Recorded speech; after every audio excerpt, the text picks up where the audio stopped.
Good morning. Welcome to Think and Grow Rich Daily Hangout.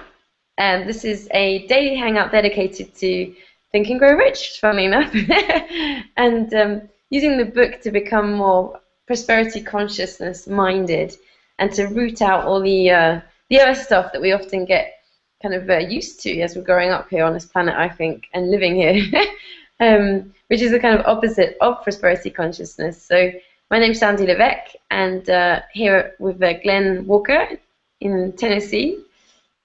Thanks for joining, Glenn. And so at the moment we're reading from Your Right to Riches. If you would like to come into the Hangout, you're very welcome to. Just follow the instructions in the Facebook group, and you should be able to do it very easily. So you're more than welcome to do that. So we're actually reading from some lectures that Napoleon did, in which he condenses what's in the books. But we've almost finished the notes, so we're going to be starting the book again really soon. But now we're on like the fifth set of notes of Your Right to Be Rich. So would you like to read, Glenn, or I can read? Read at mind. What are you feeling like? Yeah, I'll go ahead. I'll go ahead and read. Sure. Yay. Okay. Cool. Not as good as Tracy. Tracy has that beautiful voice, you know. I But know. but Well, our hearts are in our reading, you know, too, right? yeah. So I'll go Exactly. ahead. Whereabouts were we, Sandy? I'll. Yeah, we're on page 14, and we're about halfway down. I'll let you get to the page, and then I'll explain to you. So basically, what we were reading about yesterday was becoming very obsessional with what you would like. You know, like thinking about it a lot, daydreaming about it, training your mind to think about it all the time. And basically, page 14, we're on uh, What a marvelous thing. Somewhere about exactly. halfway down. Yeah. You may be interested in knowing that of the 500 or more, yeah, that point there. Okay. Okay. Let me do the screen share here. Cool, thank you. Oh, we got a message from Tracy saying he can't make it today. He had to leave the house for a bit. So no worries, Tracy. Thanks for popping in and letting us know that. Okay. Let me see if it's going to that. Okay. Okay, I'll mute myself. Okay. Hold on. Not showing on my screen yet. No, Okay, it seems to bounce around sometimes when you try to access the screen share. the screen share. Yeah, is it I there? know. You have it. Oh, and Tracy, Glenn, I mean, Tracy says thanks for the compliment. He came on just long enough to hear that, so that's nice. It's like, the universe is like, go and listen to that. Okay, um, can you see it, Sandy? No. Can you see it? No. I don't know if that's on yours or not. Oh, is it there? yes, we can see it. Okay, good deal. I'm giving the thumbs up. Um, so I'll go back to me and start reading. Okay, what a marvelous thing to demonstrate in your own mind something that you desire and and then come to know after you've demonstrated it that you want to live with it for the rest of your life. That's a marvelous thing. Be careful what you demonstrate before you start demonstrating. You may be interested in knowing that out of the 500 or more men that collaborated with Napoleon in building this philosophy, every one of them was immensely wealthy. Napoleon didn't pay any attention to any other kind. He was only after the ones who made a big demonstration financially. He had no time to fool with the little boys. Every single one of them had an abundance of wealth, but they did not have peace of mind. They neglected demonstrating their wealth to demonstrate along with it the circumstances of life through which they would not worship that wealth, through which it would not be a burden to them, through which they would have peace of mind in their relationships with their fellow men. They didn't learn that lesson.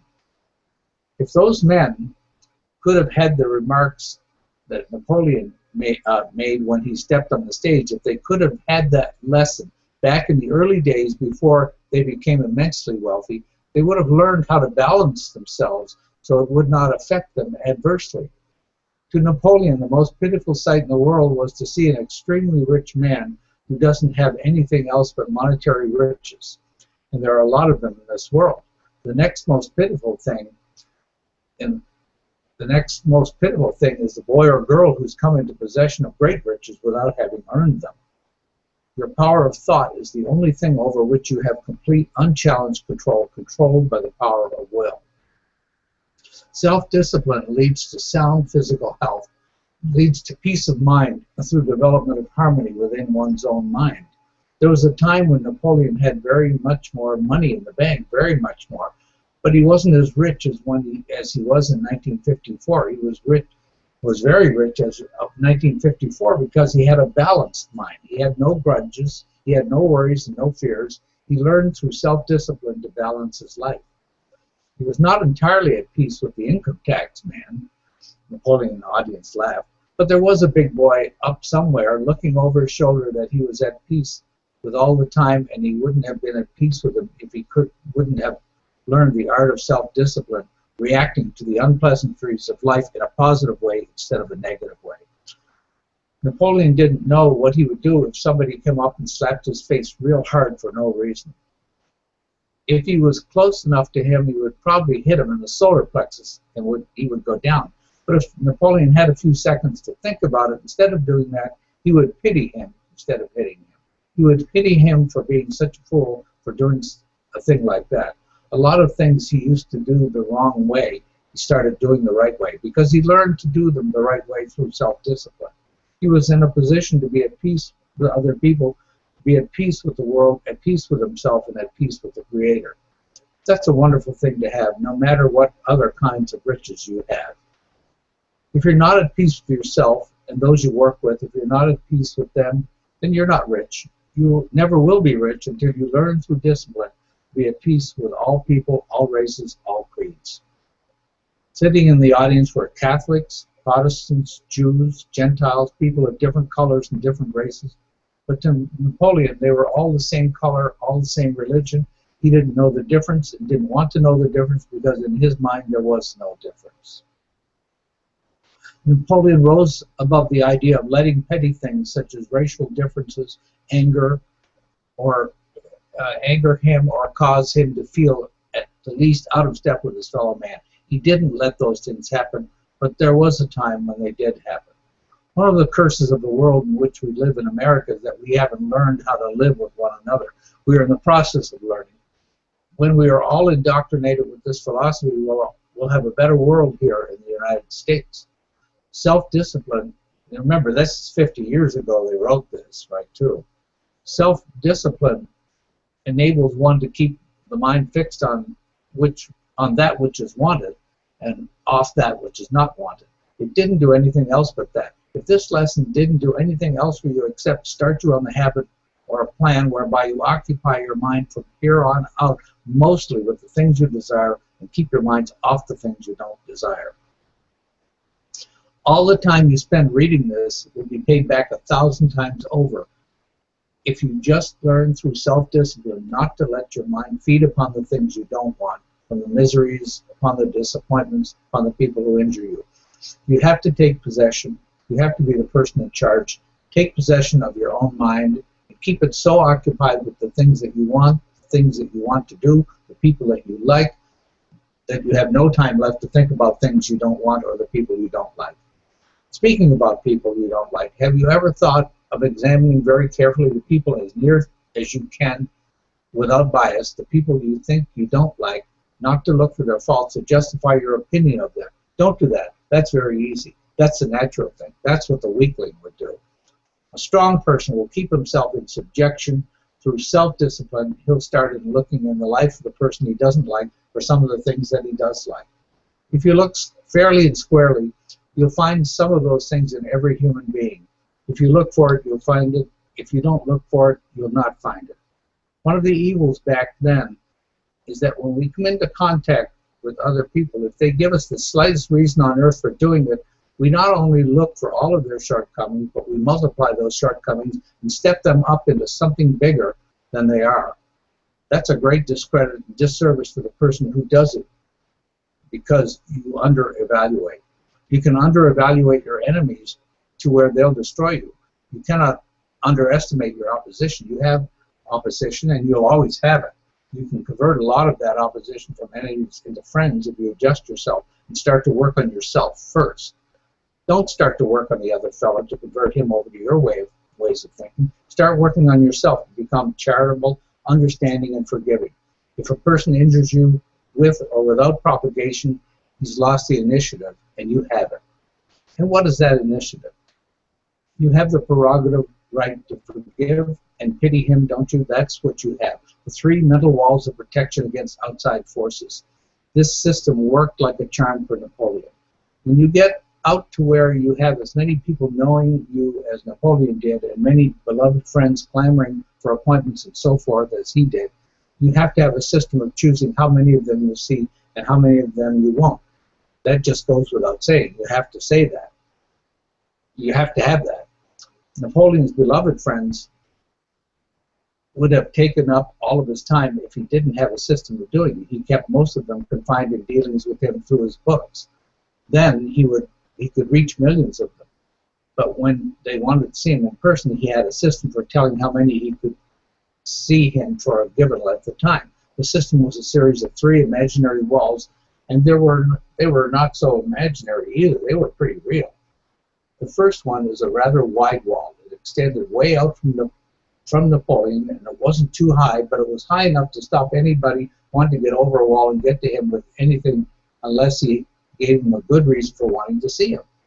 Each one of Napoleon's students had a stepladder so they could go right over that wall without having to ask.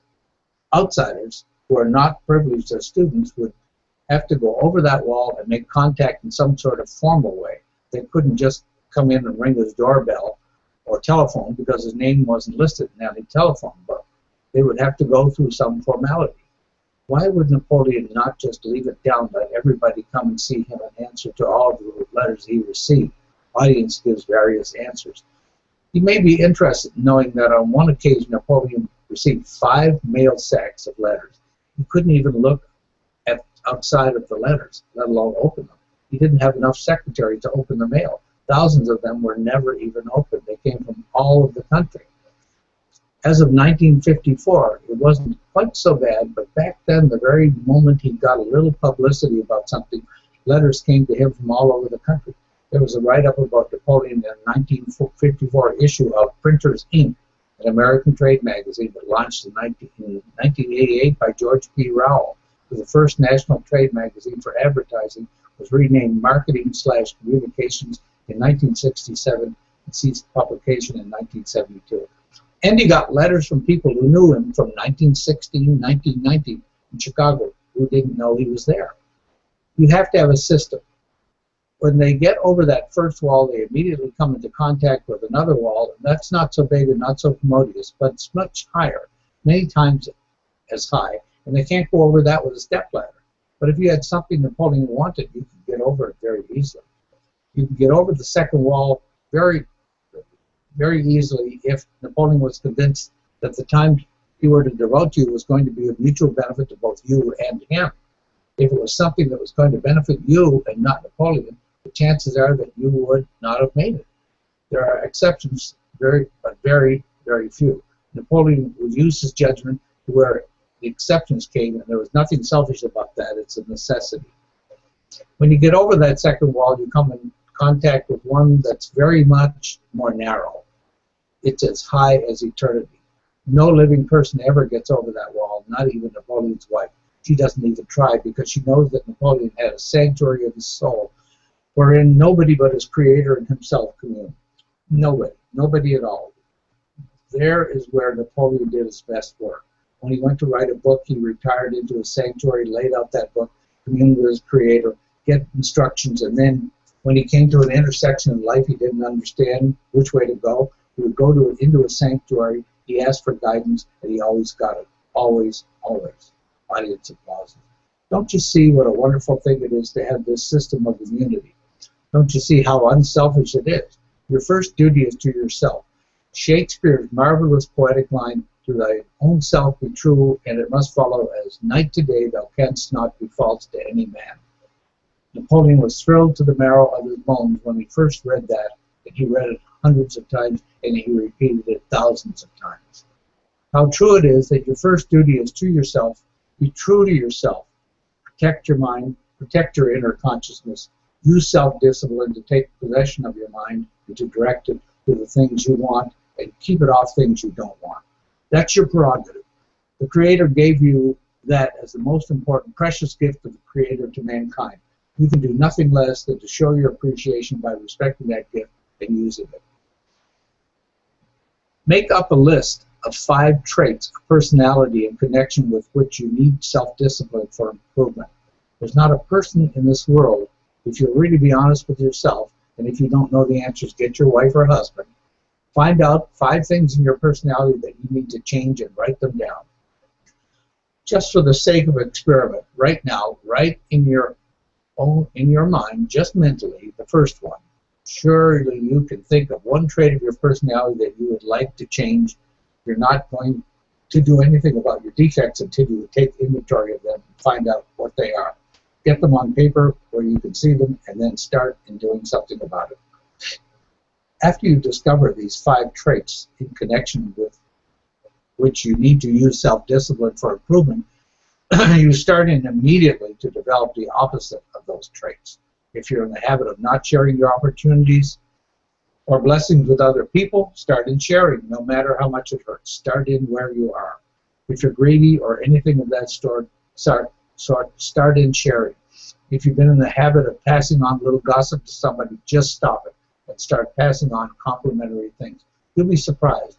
You'll see a man blossom out. He will be a different person if you start telling him about some of the things that you know are good about him. Don't rub it on too thick. If you do, he'll wonder what you're after. Female audience members laugh. Be reasonable about it. When anybody walked up to Napoleon, shook his hand and said, "Napoleon, I've always wanted to meet you."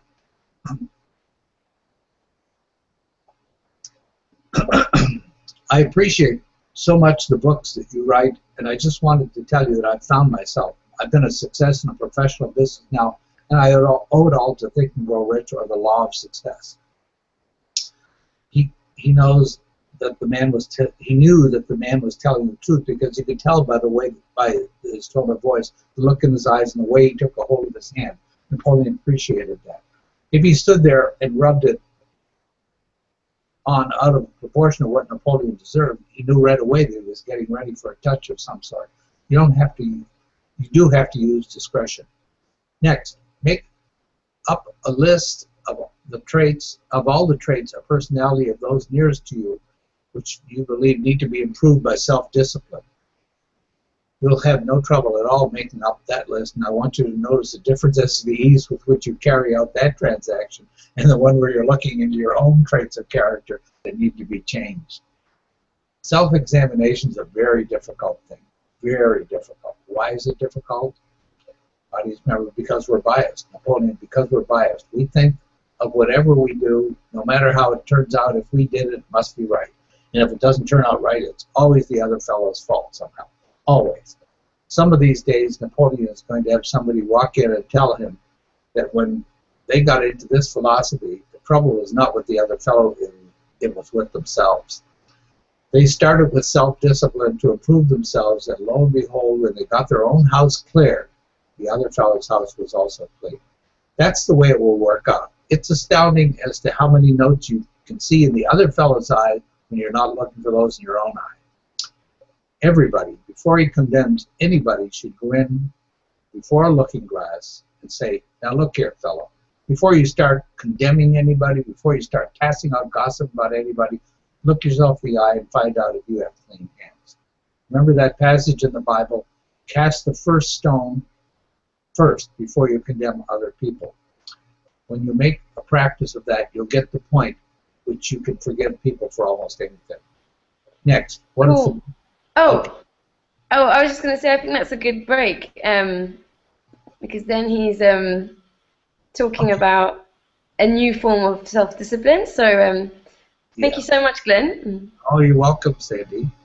Yeah, and we have a comment from Helen in New Zealand saying that she's loving this, and she's got to be up early, so she's going to bed now. It's really funny.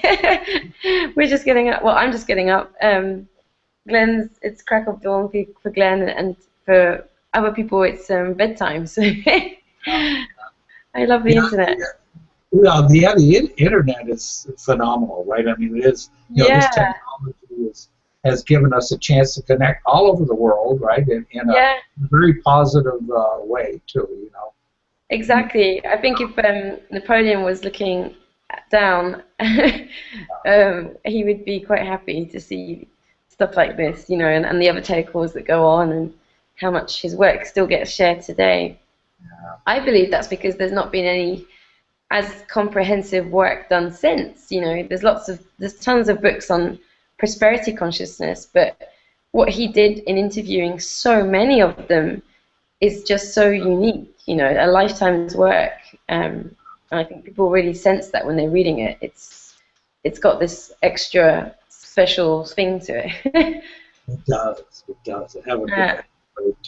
It's like the gold standard, right? I think of studies, right? yeah, Really, exactly. one of the things I noticed as I was reading, which it is difficult to pick up it in, and process it while you're reading it too. But Yeah, one thing I noticed was when you look at people and you start criticizing them, it's easy to do what they call the Pygmalion effect, right? Which means that if you see a flaw in somebody, then you start to look at them in terms only of flaws, and yeah, that's a very we all fall into that, and I've kind of tried to train myself out of that, and look for the good in people, right, and everybody I meet, and even in bad situations, try to find the good part of who they are, right? Because we're all humans, right? yeah, We're all working our way through the world. yeah, yeah. That's a really good point because I've been noticing this with a couple of friends of mine recently.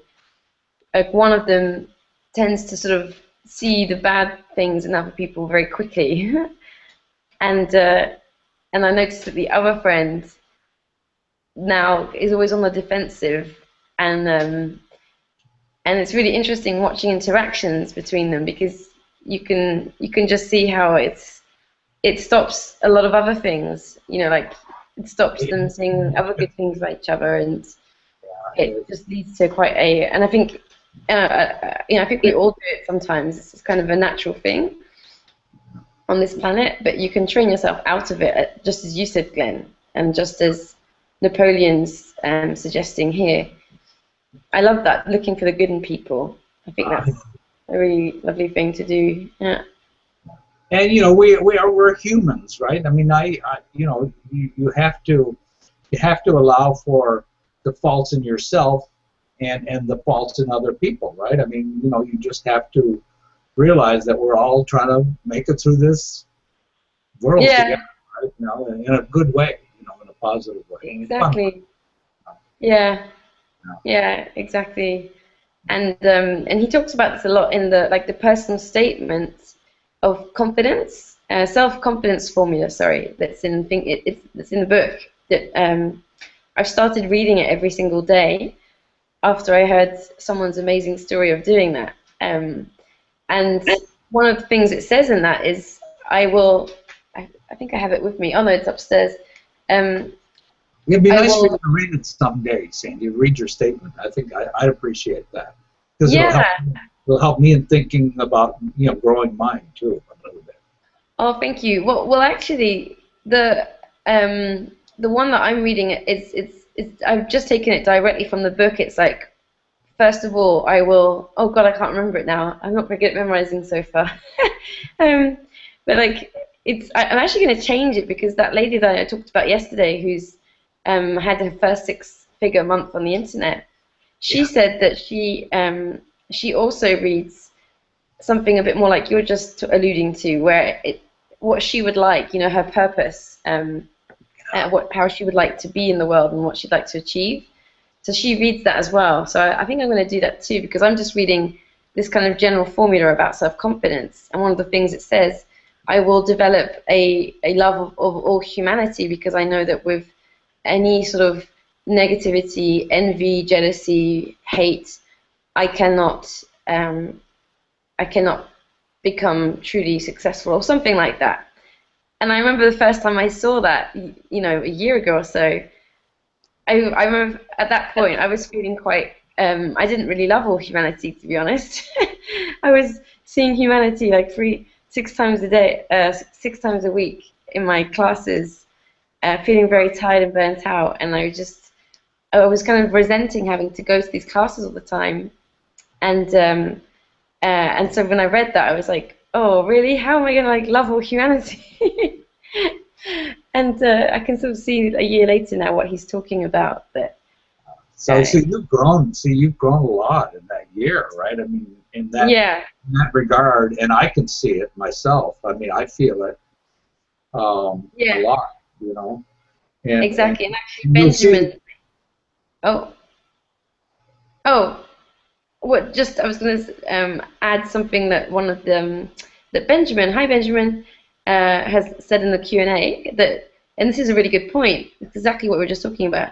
That he says it's mostly a self-confidence matter. People who feel confident about themselves will more than likely be positive about other people.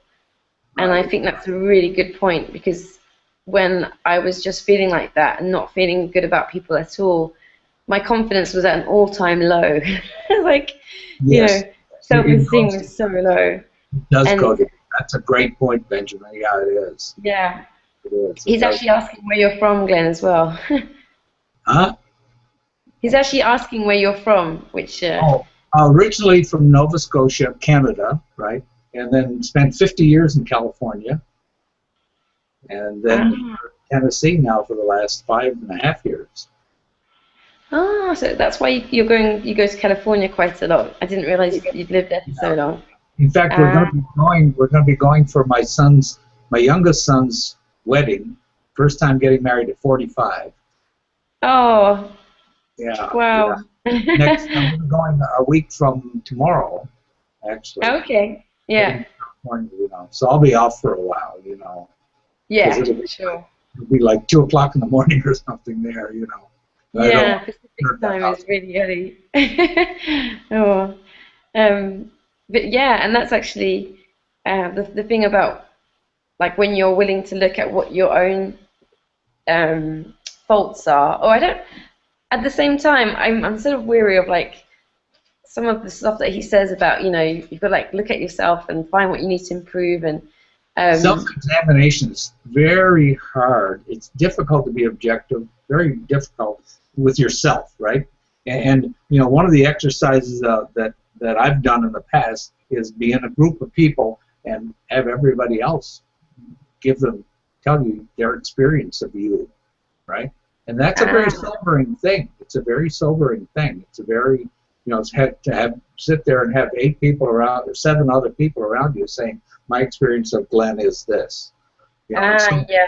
and and then that kind of makes you kind of go into yourself and re-examine yourself a little bit more honestly too.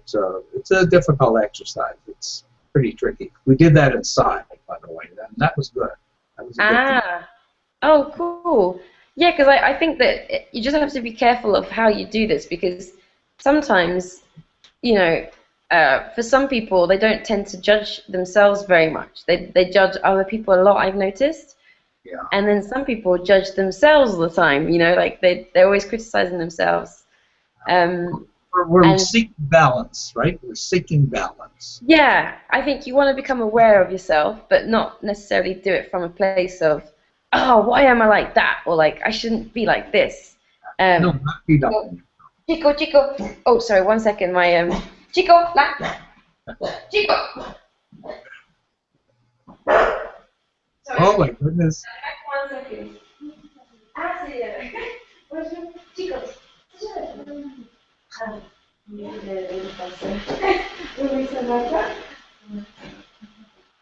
Oh,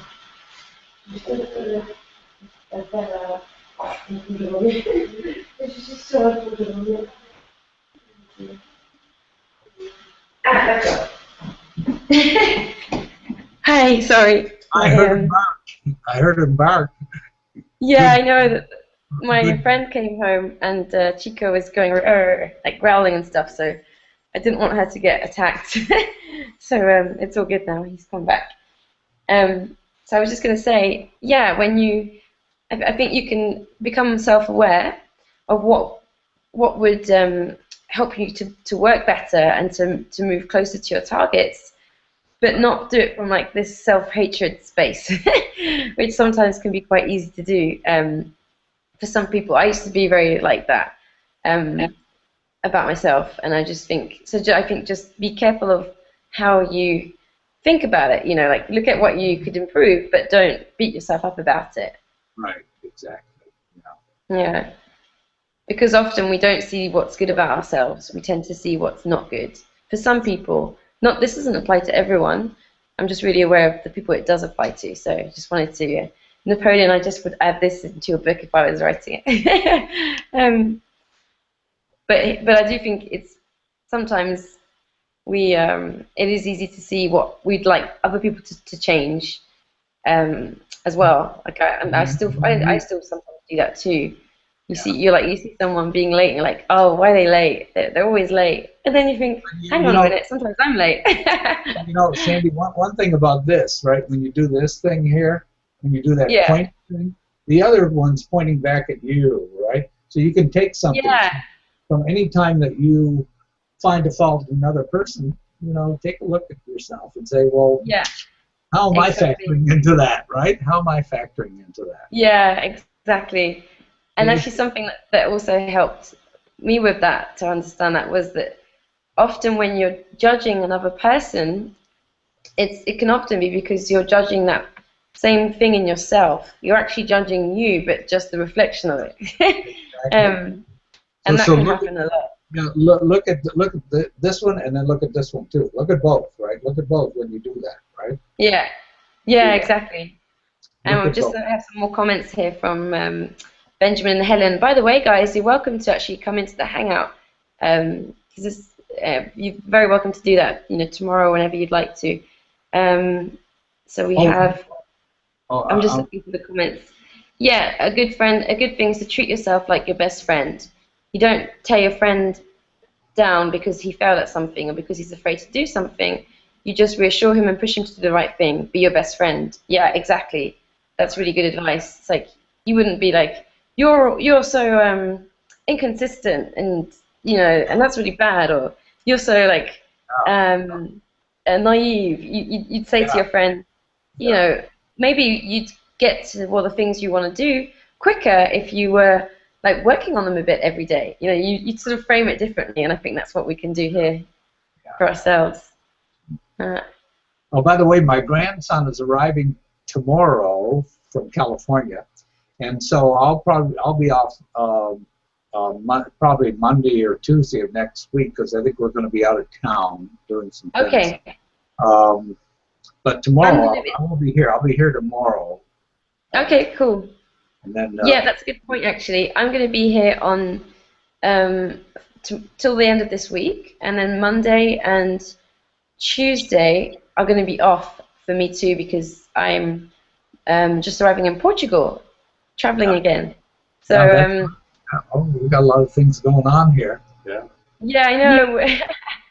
And also something I was just thinking I should probably mention is I'm thinking about slightly changing the time because in Portugal the time is different, and I'm going to be living there for probably at least a year. Um, and so I was actually thinking of making it um, an hour later basically, because it would be 12:15 for people that are in Europe, like lunchtime, Uh-huh. and it would still be 11:15 my time. Portugal, um, Portugal, right? Yeah. yeah, Portuguese time, because right now it's going to make my time be an hour earlier, which is fine, except sometimes I have to work really late into the night, and so I actually tend to sometimes just get up just before. Yeah, I um, know. Yeah, I I did realize try that. changing that habit, but so many That's of the my other. colleagues are on.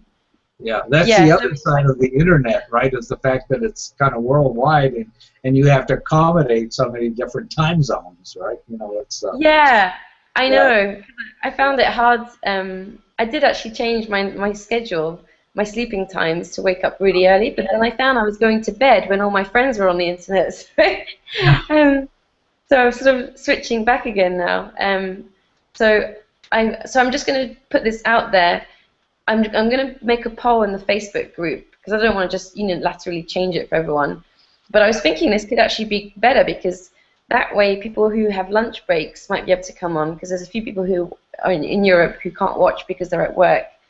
Sure. And then for the New Yorkers, because we actually have quite a few Americans like you, Glenn, but you're Canadian. You're both, I guess. Yeah. This would Yes, be slightly less early, not quite as crack of dawnish. Would that work for you, Glenn, if it was an hour later? Well, yeah. I mean, well, it would give me more time to. I get up early anyway, but it'd give me more time to do some other work I'm doing in the morning. Sure. Yeah. Yeah. Okay. Cool. Well, I'll make a poll in the Facebook group, and people can let me know in there.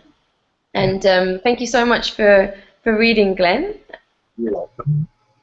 And to Helen and Benjamin for your contributions. It's really awesome to have them. Oh, Ben's saying that he can't join the Hangout. Oh, no, that was Liba responding. Hi, Liba. Liba's in London or Dubai. I'm not sure. So Ben, you just need to click. There's 2 links that I post, and I'll just repeat this for others watching as well. I post 2 links because there's actually 2 ways to watch the Hangout. The first way is to watch, literally just to watch it like a video, and that's now the second link. The first link that I post is actually a longer one, and that brings you into the Hangout. So you click on the first link, and you need to be in Chrome, in Google Chrome, the browser, and it will download a quick app. It's really easy, and then it'll bring you right into this. So we'll see you. You'll be literally on YouTube live, but we're very happy to have you on here. So, and the link is in the Facebook group. Oh, Benjamin. Oh yeah, I don't think you're in the Facebook group. I think you friended me on Facebook. I'll accept your friend request and I'll message you the Facebook group link, or it's on my Facebook wall.